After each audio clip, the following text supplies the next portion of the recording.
You are losing a war you did not even know you were fighting. Every single day, you wake up, and the world begins its assault on your mind. You are bombarded with opinions, slights, injustices, and annoyances. You think you are reacting to the world, but what is actually happening is that you are handing over pieces of your soul to strangers, to traffic jams, to incompetent colleagues, to arrogant politicians, and to ungrateful friends. You are allowing the external world to dictate your internal state, and in doing so, you become a puppet. You are a puppet of other people's moods, a puppet of circumstances, and a puppet of events you cannot control. But what if you did not have to be? What if there was a single principle, a razor-sharp weapon, that could sever all these strings in an instant? There is. It comes from the most powerful man who ever lived. A Roman emperor who sat on the throne of the known world, and yet the greatest empire he ever conquered was never a foreign land, but his own mind. His name was Marcus Aurelius, and the weapon he left behind is a single sentence that has the power to transform you from a victim into a force of nature. He wrote, "Be tolerant with others and strict with yourself." Many of you have probably heard that before. You have probably scrolled past it on a motivational quote page and felt a vague sense of approval, but you have not understood it. You have not weaponized it. And because you have not, you are still losing. You are getting angry at people you cannot change. You are making excuses for yourself that you would never accept from others. You are living your life backwards, and it is destroying your potential. We are going to fix that. We are going to flip the script. We are going to teach you the secret that the elite have known for millennia, the secret that allows them to remain calm while the world burns around them. We are going to teach you how to become untouchable. Let us begin with the first half of the equation, the part that seems soft but is actually the most ruthless power move you will ever make. Be tolerant with others. Most people look at tolerance and they see weakness. They see a doormat. They see someone who rolls over and accepts abuse. That is not what we are talking about. That is a misunderstanding born from a weak and cowardly culture that confuses passivity with virtue. True tolerance is not about agreeing with people or letting them walk over you. It is about refusing to give them the one thing they desperately want, your emotional energy. When someone insults you, they are throwing a grenade at your mind. If you get angry, you catch that grenade and you let it explode inside your chest. You hurt yourself. They walk away laughing. The intolerant person catches every grenade thrown at them and wonders why they are covered in shrapnel. The tolerant person simply watches the grenade fall to the ground and does not pick it up. That is power. That is dominance over your own mind. Marcus Aurelius wrote in his private journal, the one he never intended anyone to read, "When you wake up in the morning, tell yourself, the people I deal with today will be meddling, ungrateful, arrogant, dishonest, jealous, and surly. They are like this because they can't tell good from evil." Do you see what he was doing? He is not forgiving them. He is not making excuses for them.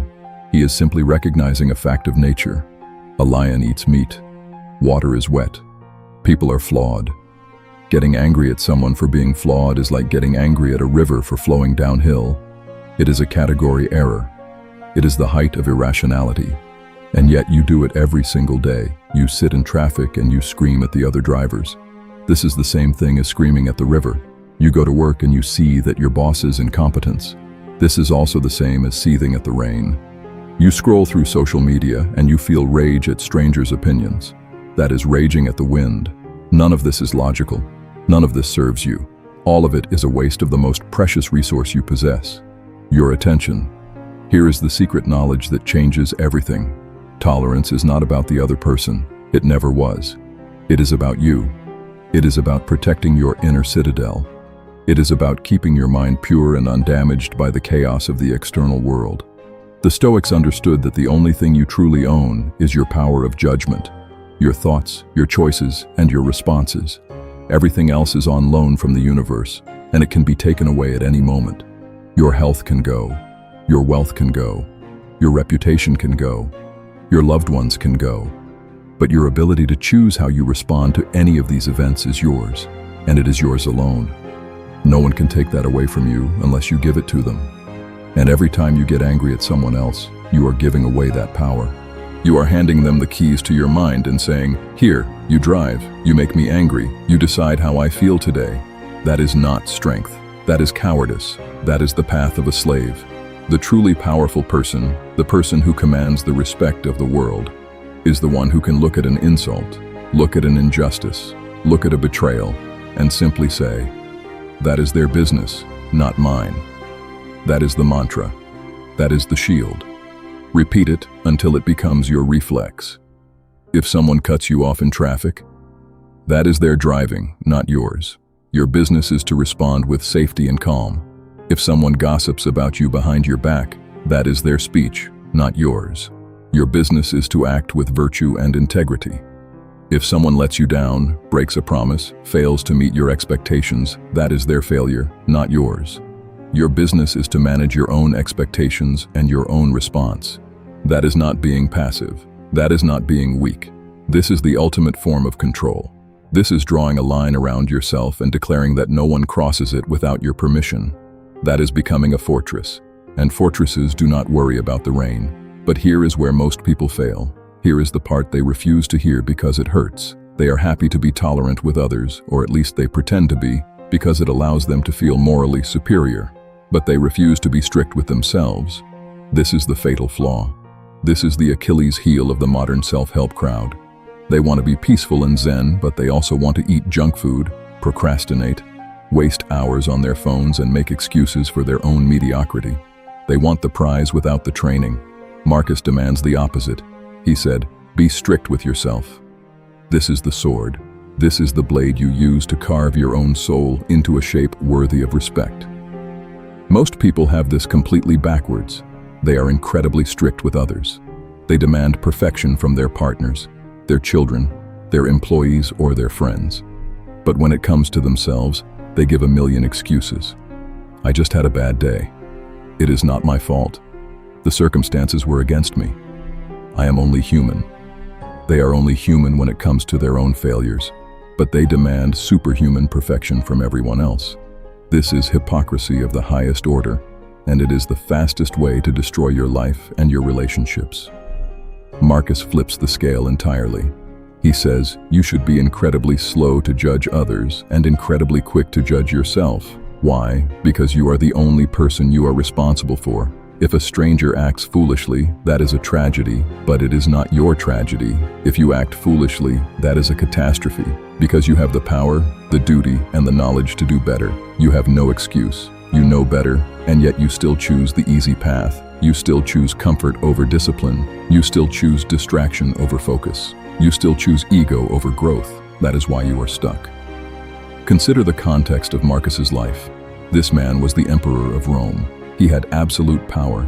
He could have sentenced anyone to death with a single word.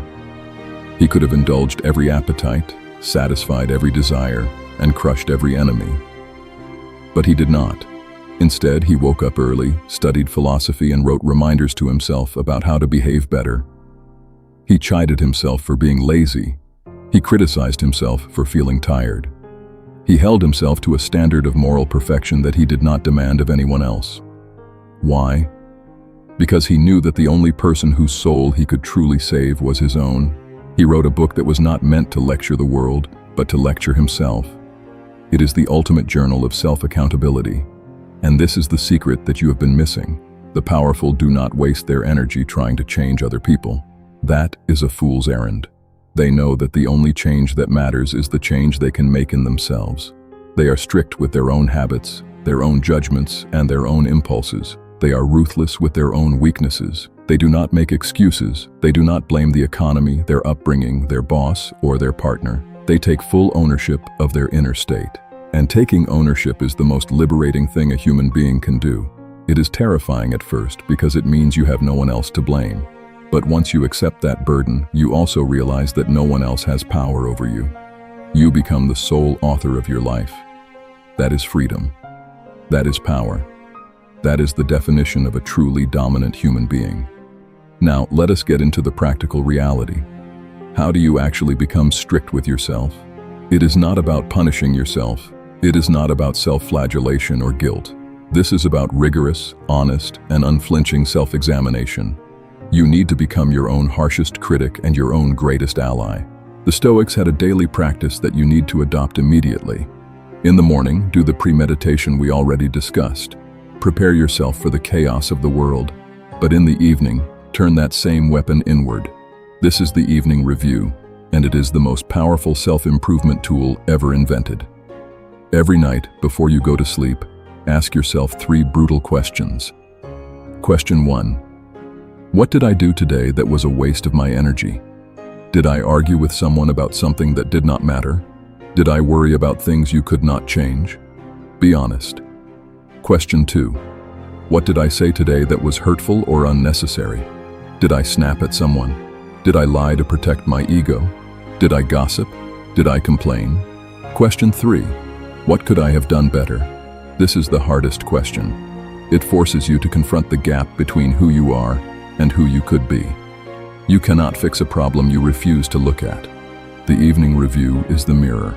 It is where you confront the person in the reflection and hold them accountable. Most people avoid this mirror because they do not like what they see. They would rather distract themselves with Netflix, alcohol, or mindless scrolling than face the truth about their own mediocrity. But the elite, the powerful and the dominant, welcome the mirror. They know that self-awareness is the first step to self-mastery. They know that you cannot improve what you do not measure. This is the strictness that Marcus demands. But we are not done. There is a deeper layer to this strictness. It is not just about your actions, but also about your judgments.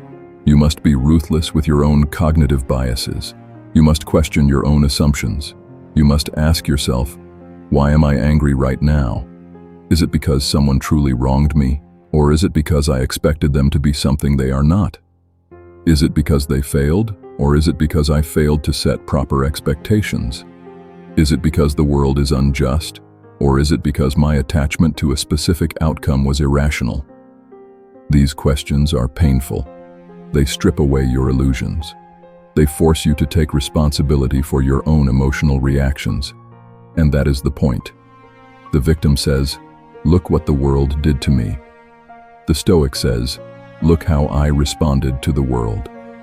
The victim is weak, but the Stoic is powerful. The victim is a slave to circumstance, but the Stoic is a king of his own mind. Which one do you want to be? There is no middle ground. You are either training yourself to be stronger, or you are allowing yourself to become weaker. There is no standing still.